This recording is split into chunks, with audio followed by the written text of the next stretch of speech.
அதனால பாப்பா, பவள விழா பாப்பா, நீ பாசாங்கு காட்டாத பாப்பா, நீ நல்லவர்கள் போல் நடிப்பதை பார்த்து நாடே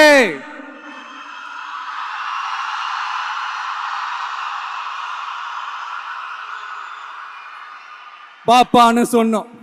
அப்ப கூட பாத்தீங்கன்னா பாப்பான்றது ரொம்ப ஆசையா பாசமா சாஃப்டா தான் சொன்னோம். அதையே நீங்க அதிர்ச்சியா எடுத்துக்கிட்டீங்கன்னா அதுக்கு நாங்க என்ன பண்றது? அதையே நீங்க விமர்சனம்னு சொன்னீங்கன்னா நாங்க என்ன பண்றது?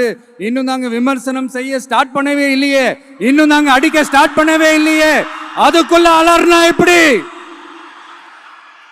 எங்க கட்சி ஒன்றும் சங்கர மடம் இல்லைன்னு சொன்னது யாரு? யார் சொன்னாங்க? ஏன் சொன்னாங்க? எதுக்கு சொன்னாங்க? இப்போ உங்க கட்சியில என்ன நடந்துகிட்டு இருக்குது அதையும் கொஞ்சம் யோசிச்சு பாருங்க, இதையும் கொஞ்சம் யோசிச்சு பாருங்க. அதனால உங்க அரசவை புலவர்கள் யாராவது இருந்தாங்கன்னா கர்ச்சீஃப் எடுத்து அவங்க கண்ணீரை துடைத்து விடுங்கள். சரி, அது அவங்க பிரச்சனை, அவங்க பார்த்துக்கிட்டோம். நமக்கு எப்பவுமே மக்கள் தாங்க, மக்களுடைய பிரச்சனை பத்தி பேசுறது தான். இன்னைக்கு நம்ம காஞ்சிபுரம் மாவட்டத்துக்கு வந்திருக்கிறோம். இங்க மக்கள் ஃபேஸ் பண்ற அந்த பிரச்சனையை பத்தி நம்ம பேசி ஆகணும்.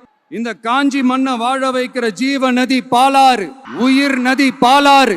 இந்த மக்களோட உயிரோடவும் ரத்தத்தோடவும் கலந்து ஓடுவது பாலாறு.